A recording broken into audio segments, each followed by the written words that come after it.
श्री शिवाय नमस्तुभ्यम। आज की कथा में आप सभी भक्तों का हार्दिक स्वागत है। भगवान भोलेनाथ और माता पार्वती की कृपा सदैव आप और आपके समस्त परिवार पर बनी रहे। 28 जुलाई 2024 आज है रविवार का दिन और आज आप सुनेंगे सावन मास की कथा का 7वां अध्याय। अब तक की सभी कथाएं सुनने के लिए, वीडियो को लाइक करने के लिए और बहुत ही प्यारे प्यारे कमेंट्स करने के लिए आप सभी भक्तों का बहुत बहुत आभार। उम्मीद करती हूँ कि प्रतिदिन की शिवपुराण की कथा भी आप लोग ज़रूर सुनते होंगे। और अब भगवान शिव का ध्यान करके आज की पावन कथा का प्रारंभ करते हैं। कल की कथा में आपने सुना शनि प्रदोष में पूजा का फल, और आज आप सुनने वाले हैं प्रदोष में शिव पूजन की अवहेलना से दोष की प्राप्ति के संसर्ग में विदर्भराज और उसके पुत्र की कथा, और इसके साथ ही प्रदोष व्रत की सही विधि और सही नियम, किस प्रकार से प्रदोष का व्रत किया जाए जिससे कि दरिद्रता का निवारण हो जाए, राज्य की प्राप्ति हो जाए और हर प्रकार की कामना पूर्ण हो जाए। तो प्रदोष व्रत की संपूर्ण विधि आज आप जानेंगे सूत जी के द्वारा, इसलिए वीडियो को अंत तक जरूर देखिए। श्री सूत जी कहते हैं कि त्रयोदशी तिथि में सायंकाल को प्रदोष कहा गया है और प्रदोष के समय महादेव जी कैलाश पर्वत के रजत भवन में नृत्य करते हैं और सभी देवता उनके गुणों का स्तवन करते हैं। इसलिए धर्म, अर्थ, काम और मोक्ष की इच्छा रखने वाले पुरुषों को प्रदोष में नियम पूर्वक भगवान शिव की पूजा, होम, कथा और गुणगान करने चाहिए। दरिद्रता के तिमिर से अंधे और भवसागर में डूबे हुए संसार भय से भौरू मनुष्यों के लिए यह प्रदोष का व्रत पार लगाने वाली नौका है। भगवान शिव की पूजा करने से मनुष्य दरिद्रता, मृत्यु, दुख और पर्वत के समान भारी ऋण भार को शीघ्र ही दूर करके संपत्तियों से पूजित हो जाता है। इस विषय में एक पौराणिक कथा कहता हूँ, तुम ध्यान पूर्वक सुनो। विदर्भ देश में सत्यरथ नाम से प्रसिद्ध एक राजा थे जो सब धर्मों में तत्पर थे, धीर थे, सुशील थे और सत्य प्रतिज्ञ भी थे। धर्मपूर्वक पृथ्वी का पालन करते हुए उनका बहुत सारा समय सुखपूर्वक बीत गया। तदनंतर शाल्व देश के राजाओं ने विदर्भ नगर पर आक्रमण करके उसे चारों ओर से घेर लिया। अब अपनी पुरी को शत्रुओं से घिरी हुई देखकर विदर्भराज विशाल सेना साथ लेकर युद्ध के लिए आए। बलोन्मत्त शाल्वदेशी क्षत्रियों के साथ राजा का अत्यंत भयंकर युद्ध हुआ। शाल्वों की बहुत बड़ी सेना मारी गई, परंतु अंत में विदर्भराज भी उनके हाथ से मारे गए। मंत्रियों सहित उस महारथी वीर के मारे जाने पर मरने से बचे हुए सैनिक भाग खड़े हुए। उस समय विदर्भराज सत्यरथ की एक पतिव्रता स्त्री अत्यंत शोकग्रस्त होकर रात के समय राजभवन से निकलकर पश्चिम दिशा की ओर चली गई। अब वो गर्भवती थी। सवेरा होने पर धीरे धीरे मार्ग से जाती हुई उस साध्वी रानी ने बहुत दूर तक का रास्ता तय कर लेने के पश्चात एक स्वच्छ तालाब देखा और वह उसके किनारे शोभा पाने वाले एक छायादार वृक्ष के नीचे बैठ गई। भाग्यवश उसी निर्जन स्थान में वृक्ष के ही नीचे उस पतिव्रता रानी ने उत्तम गुणों से युक्त शुभ मुहूर्त में एक पुत्र को जन्म दिया। तत्पश्चात अत्यंत प्यास से व्याकुल होकर वह सुंदर अंगों वाली रानी जलाशय में उतरी। इतने में ही एक बड़े भारी ग्राह ने आकर उसे अपना ग्रास बना लिया। अब वह बालक पैदा होते ही माता पिता से हीन हो गया और भूख प्यास से पीड़ित होकर उस सरोवर के किनारे जोर जोर से रोने लगा। वह नवजात शिशु जब इस प्रकार क्रंदन कर रहा था, उसी समय भाग्यवश वहां एक श्रेष्ठ ब्राह्मणी आ पहुंची। वह भी अपने 1 वर्ष के बालक को गोद में लिए हुए आई थी। ब्राह्मणी निर्धन और विधवा थी, घर घर भीख मांगकर जीवन निर्वाह करती थी। उसका नाम था उमा। उसी सती साध्वी ब्राह्मणी ने उस राजकुमार को देखा। उसे अनाथ की भांति क्रंदन करते देखकर उसने मन ही मन ये विचार किया कि अहो, यह तो बड़े आश्चर्य की बात दिखाई देती है कि यह नवजात शिशु जिसकी नाल भी अभी तक नहीं कटी है, पड़ा हुआ है, इसकी माता कहाँ चली गई? न इसका पिता है और न कोई बंधु बांधव है। यह दीन अनाथ बालक बिना बिस्तर के भूमि पर ही सो रहा है। यह चांडाल का पुत्र है या शूद्र का, वैश्य का बालक है या फिर ब्राह्मण का, अथवा यह क्षत्रिय का शिशु है? इसका निश्चय कैसे किया जाए? मैं इस शिशु को उठाकर अपने सगे पुत्र की तरह अवश्य ही पालन कर सकती हूँ, परंतु यह किस कुल का है यह न जानने के कारण इसे छूने का साहस नहीं होता। वह पतिव्रता ब्राह्मणी जब इस प्रकार कह रही थी, उसी समय कोई सन्यासी महात्मा वहां आ गए। वे ऐसे जान पड़ते थे मानो कि साक्षात भगवान शंकर हों। उन श्रेष्ठ भिक्षु ने उस स्त्री से कहा कि हे ब्राह्मणी, खेद न करो, हृदय की संशय वृत्ति दूर कर इस बालक की रक्षा करो। इससे तुम्हें शीघ्र ही परम कल्याण की प्राप्ति होगी। इतना कहकर वे दयालु भिक्षु तुरंत ही वहां से चले गए। उनके जाने के बाद ब्राह्मणी ने विश्वासपूर्वक उस बालक को लेकर अपने घर की ओर प्रस्थान किया। उस राजकुमार का ब्राह्मणी ने अपने बेटे के समान ही पालन पोषण किया। एक चक्रा नामक नगर में उस ब्राह्मणी का घर था। वह भिक्षा के अन्न से ही अपने पुत्र को और राजकुमार को भी पालने लगी। ब्राह्मणों ने ब्राह्मणी के तथा राजा के भी पुत्र का संस्कार कर दिया।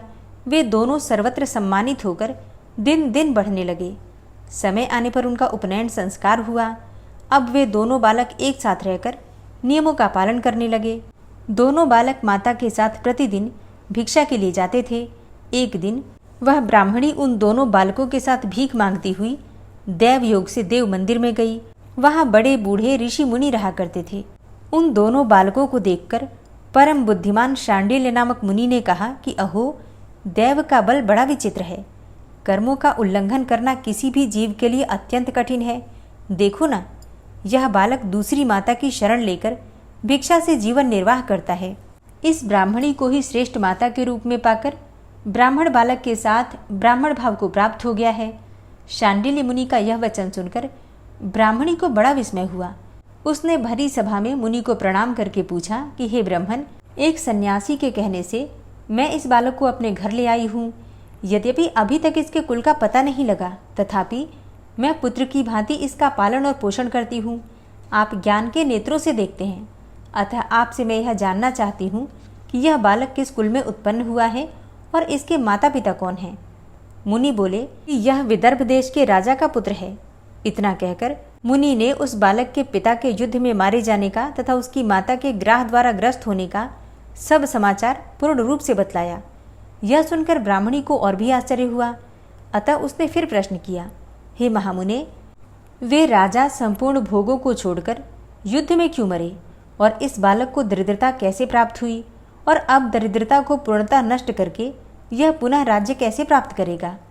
मेरा यह पुत्र भी भिक्षान्न से ही जीवन निर्वाह करता है, अतः इसकी दरिद्रता के निवारण का भी क्या उपाय है यह बताने की कृपा करें। शांडिल्य जी ने कहा, इस राजकुमार के पिता विदर्भ राज पूर्व जन्म में पांड्य देश के श्रेष्ठ राजा थे। वे सब धर्मों के ज्ञाता थे और संपूर्ण पृथ्वी का धर्मपूर्वक पालन करते थे। एक दिन प्रदोष काल में राजा भगवान शंकर का पूजन कर रहे थे और बड़ी भक्ति से त्रिलोकीनाथ महादेव जी की आराधना में संलग्न थे। उसी समय नगर में सब और बड़ा भारी कोलाहल मचा। उस उत्कट शब्द को सुनकर राजा ने बीच में ही भगवान शंकर की पूजा छोड़ दी और नगर में क्षोभ फैलने की आशंका से राजभवन से बाहर निकल गए। इसी समय राजा का महाबली मंत्री शत्रु को पकड़कर उनके समीप लेकर आया और वह शत्रु पांड्यराज का ही सामंत था। फिर उसे देखकर राजा ने क्रोधपूर्वक उसका मस्तक कटवा दिया। शिव पूजा छोड़कर नियम को समाप्त किए बिना ही राजा ने रात में भोजन भी कर लिया। इसी प्रकार राजकुमार भी प्रदोष काल में शिवजी की पूजा किए बिना ही भोजन करके सो गया। फिर वही राजा दूसरे जन्म में विदर्भ राज हुआ था। शिवजी की पूजा में विघ्न होने के कारण शत्रुओं ने उसको सुख भोग के बीच में ही मार डाला। पूर्व जन्म में जो उसका पुत्र था वही इस जन्म में भी हुआ। शिव जी की ही पूजा का उल्लंघन करने के कारण यह दरिद्रता को प्राप्त हुआ है और इसकी माता ने पूर्व जन्म में छल से अपनी सौत को मार डाला था। उस महान पाप के कारण ही वह इस जन्म में ग्राह के द्वारा मारी गई। मैं सत्य कहता हूँ, परलोक में हित की बात कहता हूँ, शास्त्रों का सार एवं उपनिषदों का हृदय कहता हूँ।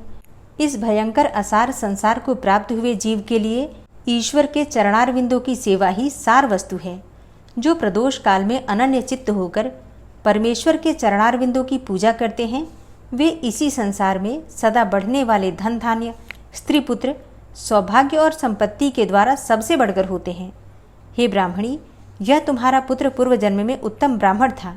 इसने अपनी सारी आयु केवल दान लेने में ही बिताई है, यज्ञ आदि सत्कर्म नहीं किए हैं, इसीलिए यह दरिद्रता को प्राप्त हुआ है। उस दोष का निवारण करने के लिए अब यह भगवान शंकर की शरण में जाए। श्री सूत जी कहते हैं कि मुनि के इस प्रकार कहने पर साध्वी ब्राह्मणी ने उन्हें प्रणाम करके शिव पूजन की विधि का क्रम पूछा। शांडिल्य मुनि बोले कि दोनों पक्षों की त्रयोदशी को मनुष्य जब निराहार रहे तब सूर्यास्त से 3 घड़ी पहले स्नान करे, फिर श्वेत वस्त्र धारण करके धीर पुरुष संध्या और जप आदि नित्य कर्म की विधि पूरी करके मौन होकर शास्त्र विधि का पालन करते हुए भगवान शिव की पूजा प्रारंभ करे। भगवत विग्रह के आगे की भूमि को नए निकाले हुए शुद्ध जल से भली भांति लीप पोत कर सुंदर मंडल बनावे। धौत वस्त्र आदि के द्वारा उस मंडल को सब ओर से घेर दे। ऊपर से चंदोवा आदि लगाकर फल फूल और नवीन अंकुरों से उसको सजावे। मंडल के मध्य की भूमि में 5 रंगों से युक्त विचित्र कमल अंकित करके उसी पर सुस्थिर एवं उत्तम आसन बिछाकर बैठे और हृदय में भक्तिभाव से युक्त होकर पूजा की सब सामग्री एकत्र करे। फिर पवित्र भाव से शास्त्रोक्त मंत्र द्वारा देवपीठ को आमंत्रित करे। तत्पश्चात क्रमशः आत्मशुद्धि और भूत शुद्धि आदि करके 3 प्राणायाम करे। उसके बाद बिंदु युक्त बीजाक्षरों के द्वारा विधिपूर्वक मातृका न्यास करे। तदनंतर परा देवता का ध्यान करके मातृका न्यास की विधि पूरी करे। फिर परम शिव का ध्यान करके पीठ के वाम भाग में गुरु को प्रणाम करे। दक्षिण भाग में गणेश जी को मस्तक झुकावे। दोनों अंशों अर्थात कंधों और उरुओं अर्थात जांघों में धर्म आदि अर्थात धर्म ज्ञान वैराग्य तथा ऐश्वर्य का न्यास करे। नाभि तथा पार्श्व भाग में अधर्म अर्थात अधर्म अज्ञान अवैराग्य और अनैश्वर्य इन चीज़ों का न्यास करे। तत्पश्चात हृदय में अनंत आदि का न्यास करके देवपीठ पर मंत्र का न्यास करे। आधार शक्ति से लेकर ज्ञानात्मक तक का क्रमशः न्यास करके हृदय में एक कमल की भलीभांति भावना करे। वह कमल 9 शक्तियों से युक्त एवं परम सुंदर हो। उसी कमल को कर्णिका में कोटि कोटि चंद्रमाओं के समान प्रकाशमान उमापति भगवान शिव का ध्यान करे। भगवान के 3 नेत्र हैं। मस्तक पर चंद्रमा का मुकुट शोभा पाता है। जटाजूट कुछ कुछ पीला हो गया है। उस पर रत्न जटित किरीट सुशोभित है। उनके कंठ में नील चिन्ह है और अंग अंग से उदारता सूचित होती है। सर्पों के हार से उनकी बड़ी शोभा हो रही है। उनके एक हाथ में वरद और दूसरे में अभय की मुद्रा है। वे फरसा धारण करते हैं। उन्होंने नागों का कंकड़, केयूर, अंगद तथा मुद्रिका धारण कर रखी है। वे व्याघ्र चर्म पहने हुए रत्नमय सिंहासन पर विराजमान हैं। उनके वाम भाग में गिरिराज नंदिनी उमा देवी का चिंतन करें। इस प्रकार महादेव जी तथा गिरिजा देवी का ध्यान करके क्रमशः गंध आदि से उनकी मानसिक पूजा करें। 5 वैदिक मंत्रों से गंध आदि के द्वारा पूर्वोक्त 5 स्थानों में अथवा हृदय में पूजा करें। फिर मूल मंत्र से 3 बार हृदय में ही पुष्पांजलि दें। उसके बाद बाह्य पीठ अर्थात सिंहासन पर महादेव जी का पुनः पूजन प्रारंभ करें। पूजा के आरंभ में एकाग्र चित्त होकर संकल्प पढ़ें। तदनंतर हाथ जोड़कर मन ही मन भगवान शिव का ध्यान एवं आवाहन करें कि हे भगवान शंकर, आप ऋण, पातक, दुर्भाग्य और दरिद्रता आदि की निवृत्ति के लिए तथा संपूर्ण पापों का नाश करने के लिए मुझ पर प्रसन्न होइए। मैं दुख और शोक की आग में जल रहा हूँ। संसार भय से पीड़ित हूँ। अनेक प्रकार के रोगों से व्याकुल और दीन हूँ। हे वृषभ वाहन, मेरी रक्षा कीजिए। हे देव देवेश्वर, सबको निर्भय कर देने वाले हे महादेव जी, आप यहाँ पधारिए और मेरी की हुई इस पूजा को पार्वती जी के साथ ग्रहण कीजिए। इस प्रकार संकल्प और आवाहन करके पूजा प्रारंभ करनी चाहिए। तत्पश्चात मनुष्य एकाग्र चित्त होकर रुद्र सूक्त का पाठ करते हुए वहां स्थापित किए हुए शंख के जल से और पंचामृत से महादेव जी का अभिषेक करके भांति भांति के मंत्रों से आसन आदि उपचारों को समर्पित करे।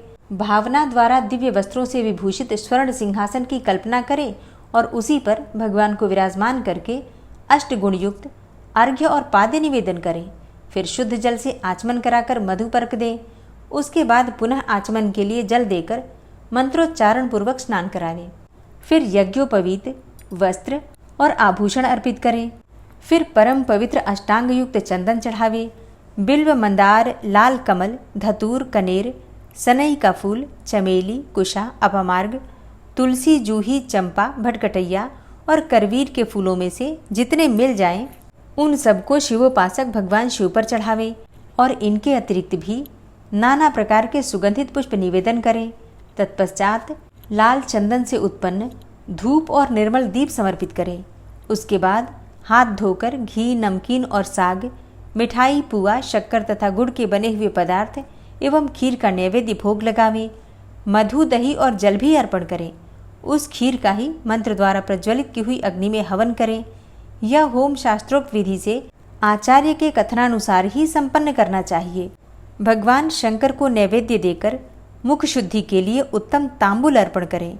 धूप, आरती, सुंदर छत्र और उत्तम दर्पण को वैदिक तांत्रिक मंत्रों द्वारा विधि पूर्वक समर्पित करें।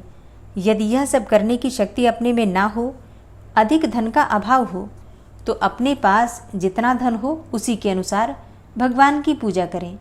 गौरीपति भगवान शंकर भक्तिपूर्वक भेंट किए हुए पुष्प मात्र से भी संतुष्ट हो जाते हैं। तदनंतर स्तोत्रों द्वारा स्तुति करके भगवान को साष्टांग प्रणाम करें। फिर परिक्रमा करके पूजा समर्पित करने के पश्चात विधि पूर्वक श्री गिरिजापति की प्रार्थना करें। हे देव, हे जगन्नाथ, आपकी जय हो। सनातन शंकर आपकी जय हो। संपूर्ण देवताओं के अधीश्वर आपकी जय हो। सर्वदेव पूजित आपकी जय हो। हे सर्वगुणातीत आपकी जय हो। सबको वर देने वाले हे प्रभु आपकी जय हो। नित्य आधार रहित अविनाशी विश्वंभर आपकी जय हो, जय हो। संपूर्ण विश्व के लिए एकमात्र जानने योग्य महेश्वर आपकी जय हो। नागराज वासुकी को आभूषण के रूप में धारण करने वाले हे प्रभु आपकी जय हो। हे गौरीपते आपकी जय हो। हे चंद्रार्ध शेखर, हे शंभो आपकी जय हो।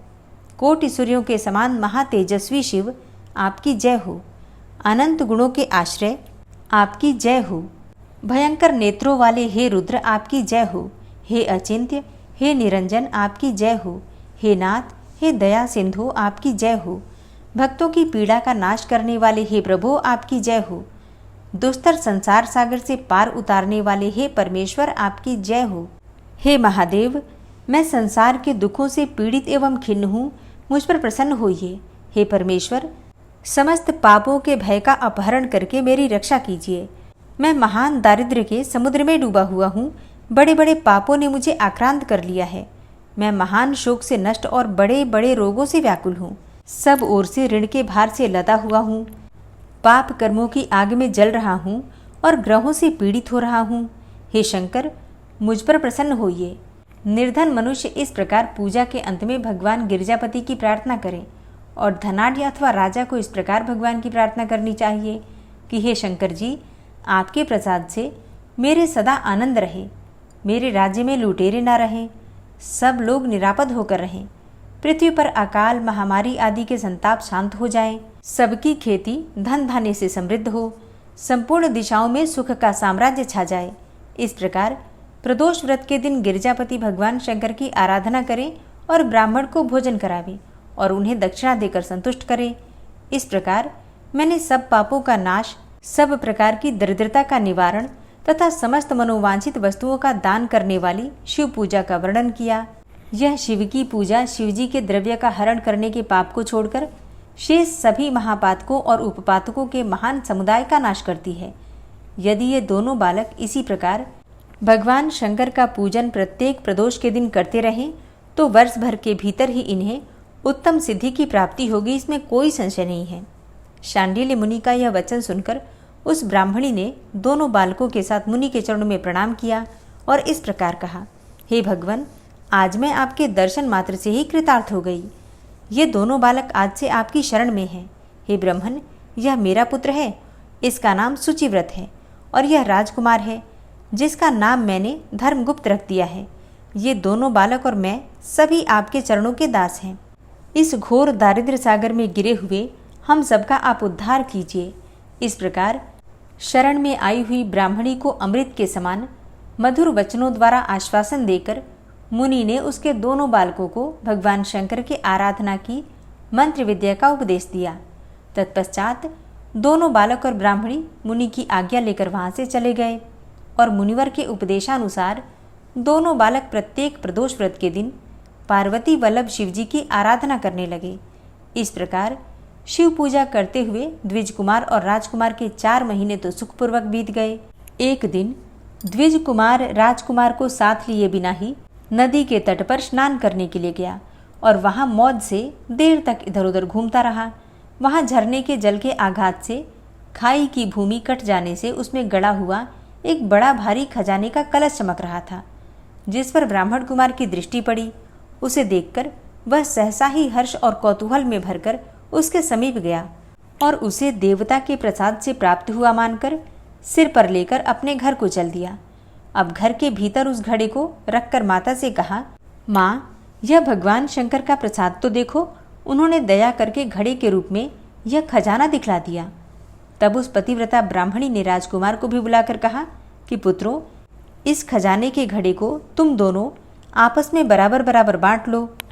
माता की बात को सुनकर ब्राह्मण के पुत्र को प्रसन्नता हुई, किंतु राजपुत्र ने उससे कहा, माँ, यह तुम्हारे ही पुत्र के पुण्य से प्राप्त हुआ है, अतः मैं इस खजाने को बांटकर लेना नहीं चाहता। अपने पुण्य से प्राप्त हुए खजाने का ये स्वयं ही उपभोग करे, वे ही भगवान शंकर मुझ पर भी कृपा करेंगे। इस प्रकार प्रसन्नतापूर्वक भगवान शंकर की पूजा करते हुए उन दोनों कुमारों का उसी घर में 1 वर्ष व्यतीत हो गया। एक दिन राजकुमार उस ब्राह्मण कुमार के साथ बसंत ऋतु में वन में भ्रमण करने के लिए गया। कुछ दूर जाने पर उन्होंने सैकड़ों गंधर्व कन्याओं को परस्पर क्रीड़ा करते हुए देखा।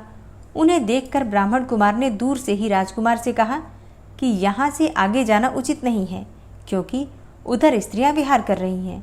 स्वच्छ अंतःकरण वाले विद्वान पुरुष स्त्रियों का सामीप्य त्याग देते हैं। ये रमणियां छल करने वाली तथा वाणी द्वारा अनुनय विनय करने में कुशल होती हैं और ये पुरुषों को अपनी दृष्टि मात्र से ही मोहित कर लेती हैं। इसीलिए अपने धर्म में तत्पर ब्रह्मचारी कभी भी स्त्रियों के समीप जाकर उनके साथ वार्तालाप ही ना करें। ऐसा कहकर ब्राह्मण कुमार लौट पड़ा और दूर जाकर खड़ा हो गया, किंतु राजकुमार अकेला ही निर्भय होकर स्त्रियों की उस क्रीड़ा स्थली की ओर चला गया। अब उन गंधर्व कन्याओं में से एक ने राजकुमार को आते हुए देखकर मन ही मन कुछ विचार किया और सखियों से कहा कि सहेलियों, यहाँ से थोड़ी ही दूर पर एक उत्तम वन है, जहाँ विचित्र चंपा, अशोक, पुन्नाग और वकुल आदि वृक्ष खिले हुए हैं। वहाँ जाकर तुम सब लोग फूल तोड़ो, तब तक मैं यहाँ बैठी हूँ। तुम फूलों का संग्रह करके पुनः यहीं आ जाना। उसके इस प्रकार आदेश देने पर सखियां वन के भीतर चली गईं और वह गंधर्व कन्या राजकुमार पर दृष्टि लगाए वहीं खड़ी रही। उसे देखकर राजकुमार कामदेव के बाणों से पीड़ित हो गया। गंधर्व कन्या ने अपने पास आए हुए राजकुमार को बैठने के लिए कोमल पल्लवों का आसन दिया और पूछा कि हे कमल नयन, तुम कौन हो, किस देश से यहाँ आए हो और किसके पुत्र हो। इस प्रकार पूछने पर राजकुमार ने अपना पूरा परिचय बतलाया कि मैं विदर्भ राज का पुत्र हूँ। मेरे माता पिता बचपन में ही मर गए हैं। शत्रुओं ने मेरे राज्य पर अधिकार जमा लिया है और मैं दूसरे के राज्य में गुजारा करता हूँ। ये सारी बातें बताकर राजकुमार ने उस गंधर्व कन्या से पूछा कि सुंदरी, तुम कौन हो और यहाँ तुम्हारा क्या कार्य है और तुम किसकी पुत्री हो। उनके इस प्रकार पूछने पर कन्या ने कहा, हे महाराज कुमार, एक द्रविक नामक गंधर्व है जो समस्त गंधर्व कुल के अगुआ माने जाते हैं। मैं उन्हीं की पुत्री हूँ और मेरा नाम अंशुमती है।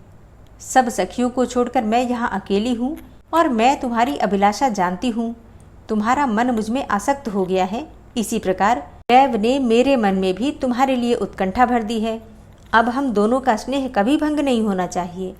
ऐसा कहकर गंधर्व कुमारी ने शीघ्र ही अपने गले में से मोती का हार निकालकर प्रेम पूर्वक राजकुमार को भेंट कर दिया। इस अद्भुत हार को देखकर राजकुमार ने पूछा, हे भीरू, मैं एक बात कहता हूँ, मैं राज्यहीन और निर्धन हूँ। तुम मेरी प्रिया कैसे होना चाहती हो? मूर्ख स्त्री की भांति पिता की आज्ञा का उल्लंघन करके अपनी इच्छा के अनुसार आचरण क्यों करती हो? यह सुनकर गंधर्व कन्या ने कहा कि हे प्रियतम, आपका कहना ठीक है। मैं पिता की आज्ञा के विरुद्ध नहीं करूँगी। आप इस समय घर को पधारें और परसों प्रातःकाल पुनः यही दर्शन दें। आपसे कुछ हमारा कार्य है। इतना कहकर वह गंधर्व कन्या अपनी सखियों के आ जाने से उनके साथ चली गई और राजकुमार भी हर्षपूर्वक ब्राह्मण कुमार के समीप लौट आया। उसने द्विज पुत्र से सब बातें बताई और उसके साथ घर को प्रस्थान किया। वहाँ पतिव्रता ब्राह्मणी को भी यह शुभ समाचार सुनाकर राजकुमार ने प्रसन्न किया तथा पूर्व निश्चित समय आने पर वह पुनः द्विज पुत्र के साथ वन में गया। अब नियत स्थान पर पहुंचकर राजकुमार ने देखा कि गंधर्व राज और उनकी कन्या दोनों उपस्थित हैं। गंधर्व राज ने वहां आए हुए दोनों कुमारों का अभिनंदन किया और फिर सुंदर आसन पर बिठाकर राजपुत्र से कहा, हे विदर्भ राजकुमार, मैं कल कैलाश पर्वत पर गया था।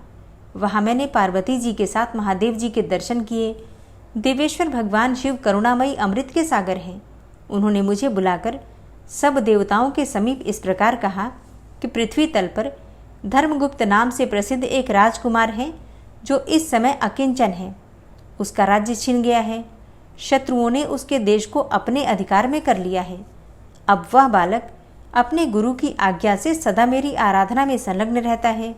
उसी के प्रभाव से आज उसके समस्त पितर मेरे स्वरूप को प्राप्त हो गए हैं। हे गंधर्व श्रेष्ठ, तुम भी उस राजकुमार की सहायता करो। अब वह शत्रुओं को मारकर अपने राज सिंहासन पर आसीन हो जाएगा।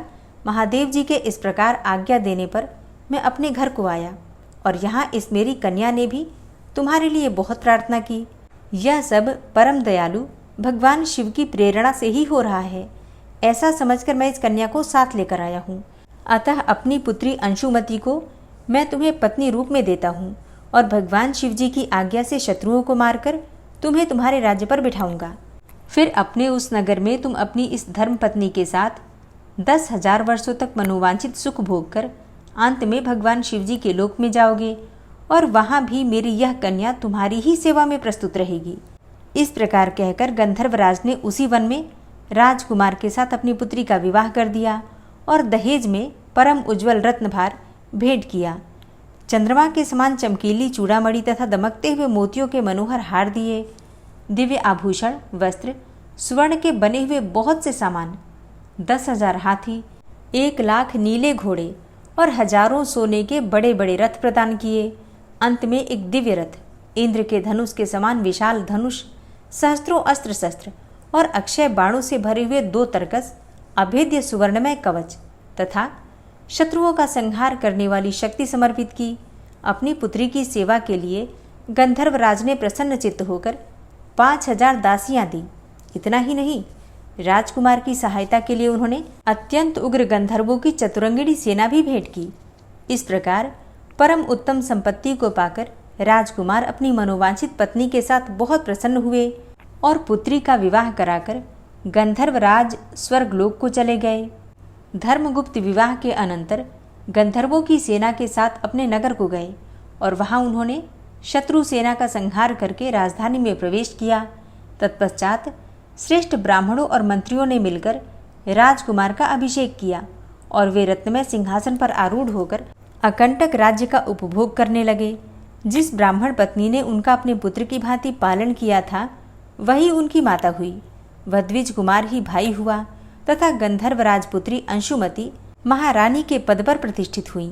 भगवान शंकर की आराधना करके धर्मगुप्त विदर्भ देश के राजा हो गए। इसी प्रकार दूसरे लोग भी प्रदोष व्रत के दिन गिरिजापति की आराधना करके मनोवांछित कामनाओं को प्राप्त कर लेते हैं और देहावसान होने पर परम गति को प्राप्त होते हैं।